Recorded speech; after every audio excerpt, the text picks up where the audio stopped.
Greetings fellow Decepticons, SoundBlaster1987 here with my monthly vlog for May of 2023. Today I'm going to be branching out from my usual realm of topic discussion from Marvel, DC, Star Wars, etc. And today I'm going to be covering my personal top 10 reasons why Dr. Heinz Doofenshmirtz from Disney's Phineas and Ferb franchise is an idiot.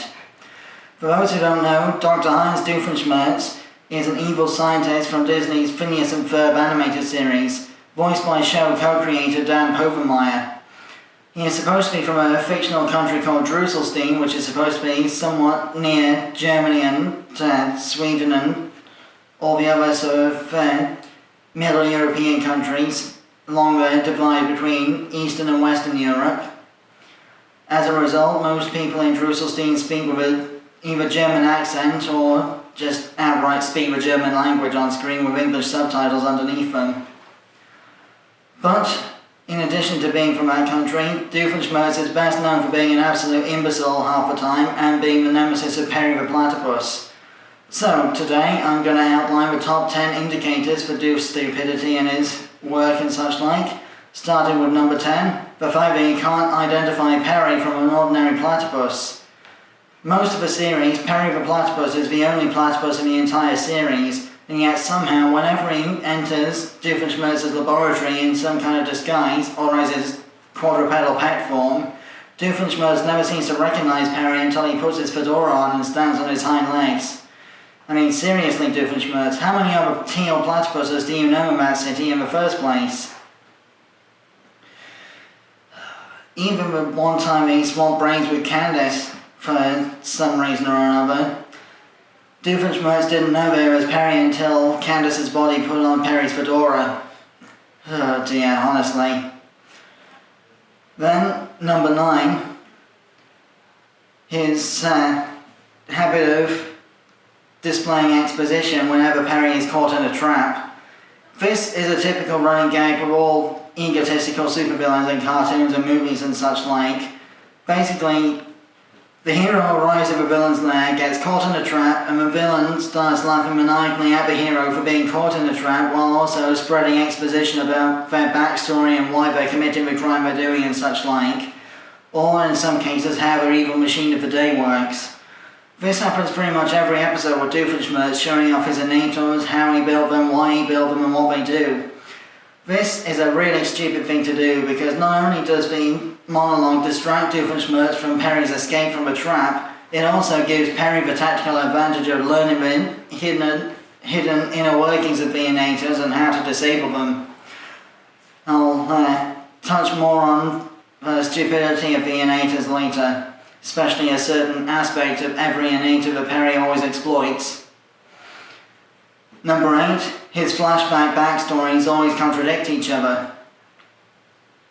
Another running gag with the relationship between Perry the Platypus and Doofenshmirtz is the fact that Doofenshmirtz always seems to go into this long flashback, emotionally scarring backstory narration sequence, showing exactly why his evil is so strong and purely evil because of his bleak and demoralizing childhood storylines. Like being laughed at for being too scared of a high jump of a swimming pool and being forced to dress as a family law gnome after a real one was repossessed and all that kind of stuff. Trouble is, half of these backstories contradict each other because the flashback element is used too many times. Some of these stories can link together in other ways, such as the balloon storyline where he lost the balloon with a face on it because he was stuck being a garden gnome. But the point is, it's really hard to keep track of Doofenshmirtz's life story when all these flashbacks contradict each other and cancel each other out. Number 7, despite her constant attempts, Doofenshmirtz cannot see that his 16-year-old daughter Vanessa just does not want to follow in his evil footsteps. As you will probably know if you watch the show, Doofenshmirtz has a 16-year-old daughter called Vanessa who is sometimes friends with Phineas and Ferb's older sister Candace. Despite dressing in all black and having a sort of goth attitude, Vanessa doesn't actually want to be evil. In fact, she's often tried to expose her father's evil to her mother once in a while in order to prevent him from causing any more damage, because Vanessa is also openly friends with Perry the Platypus. Despite all of this, Doofenshmirtz still believes that his daughter Vanessa will one day follow in his evil footsteps and inherit the title of Doofenshmirtz Evil Incorporated from him one day.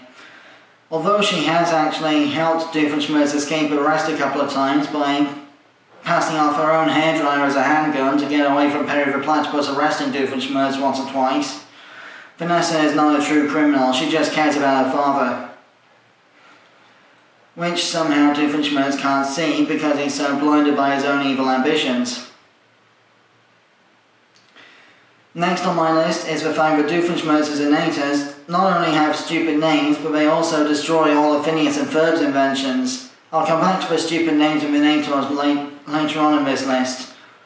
But for those who don't know, Phineas and Ferb have all these big elaborate constructions throughout the series that always mysteriously disappear just before their older sister Candace can report their behaviour to their mother to get them in trouble for being too dangerous with their imaginations. This is mostly because Doofenshmirtz ends up having his innators backfire, mostly due to Perry the Platypus's intervention in some way, mostly through the self-destruct button, which I'll get to later on in the list. Basically, every time the Doofenshmirtz innators get destroyed, they somehow take Phineas and Ferb's invention of the day with it, either accidentally teleporting it somewhere else or outright destroying it on impact. Number 5 on my list, Doofenshmirtz's innators have stupid names. Basically, every single invention of Doofenshmirtz's has to end with the suffix innator for some stupid reason. I'm pretty sure he mentioned it in one of his contradictory backstories, but I can't remember all of them.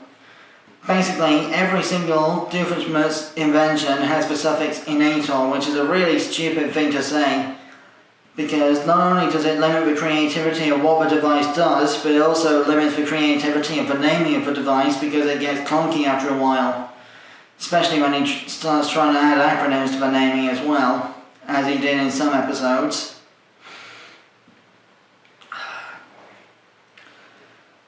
Number 4 on the list, despite being arch-enemies, he and Perry the Platypus have been known to hang out in social situations outside of their fights when Doofenshmirtz is actively trying to not be evil for a change. Yeah, this is definitely not the kind of thing you should be seeing in a hero-villain relationship, even a goofy cartoonish one. I mean, you don't see Superman and Lex Luthor having coffee together, or Batman and the Joker, do you? But this happens with Perry and Doofenshmirtz in at least 3 or 4 episodes of the Phineas and Ferb series, and possibly more after the events of its recording, because as of 2023, 2 more seasons of Phineas and Ferb have been ordered by Disney+, with the success of Dan Povenmire's spin-off series Hamster and Gretel. But back to Perry and Doofenshmirtz, there have been multiple occasions where they either don't fight at all because of the situation they're in, i.e. when Doofenshmirtz is driving and Perry's trying to stop him from doing something evil, or when they're stuck in a fancy dining establishment or whatever on board a high-class fancy dining train or whatever, as was seen in one episode. I mean, seriously, enemies should not be friends outside of a fighting. Number 3 on the list, sibling rivalry is not an excuse for criminal behaviour. For those who don't know, the main reason behind Doofenshmirtz's evil is because of jealousy from his bitter rivalry with his younger, more handsome, successful brother Roger Doofenshmirtz, who ended up becoming the mayor of the city that they live in, Danville. As a result of this, Doofenshmirtz is always trying to overthrow his younger brother and take over the tri-state area by force. Now, I can see no reason whatsoever from any of Doof's backstories as to why he would be so evil from this particular storyline. I mean, his parents, sure, but not his brother. His parents have always been not exactly abusive, but they always favoured Roger over Doofenshmirtz. Well, Heinz anyway. Number 2 on my list of top 10 reasons why Doofenshmirtz is an idiot. Despite being evil, his plans are absolutely weak. Compared to, say, Pinky and Brain's plans to take over the entire planet, Doofenshmirtz only wants to conquer his local tri-state area, which, for those who don't know, is a group of 3 states in the United States of America clumped together into one area. I can't even begin to imagine the number of reasons why this is a stupid idea. And, as I said previously, it all stems from his sibling rivalry with his younger brother Roger, who is the mayor of Danville, the main city that Phineas and Ferb's storyline lives in. And finally, number 1 on my list, as if anyone who has watched Phineas and Ferb for even a second before hadn't already guessed this, the self-destruct button. Need I say more? I mean, seriously, Doofenshmirtz, what were you thinking? What kind of evil scientist puts a self-destruct button on every single device they invent? Not to mention the coin-operated ones that always get found out by Perry the Platypus. I mean, he even said in the first Phineas and Ferb feature-length movie Across the Second Dimension that his other dimensionator device was wired entirely through the self-destruct button and wouldn't work at all until Phineas and Ferb rewired the entire machine to remove the button. And also there was that one time they had self-destruct buttons on the bottoms of an entire fleet of robots' feet, which then of course proceeded to destroy them the second they started walking. Again, seriously? If you had to put a self-destruct button under the feet so they couldn't be pressed, why didn't you put it in a recessed area under the arch of the foot behind a bulletproof layer of glass that Perry the Platypus couldn't penetrate? Ugh. The internet meme of Captain Picard from Star Trek The Next Generation facepalming doesn't even begin to cover the embarrassment of Doofenshmirtz's stupidity sometimes. But having said that, that's the end of my list. I have been SoundBlaster1987, thanks again for watching.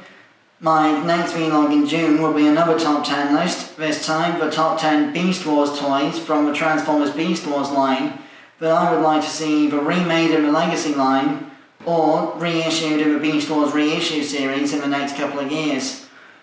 As for my next review, I will be reviewing the Dino Charge Morph Blaster from Power Rangers Dino Charge and Dino Supercharge, the main morphing device / transformation element, and firearm of the Dino Charge Rangers. Until then, to all are one. And curse you, Perry the Platypus!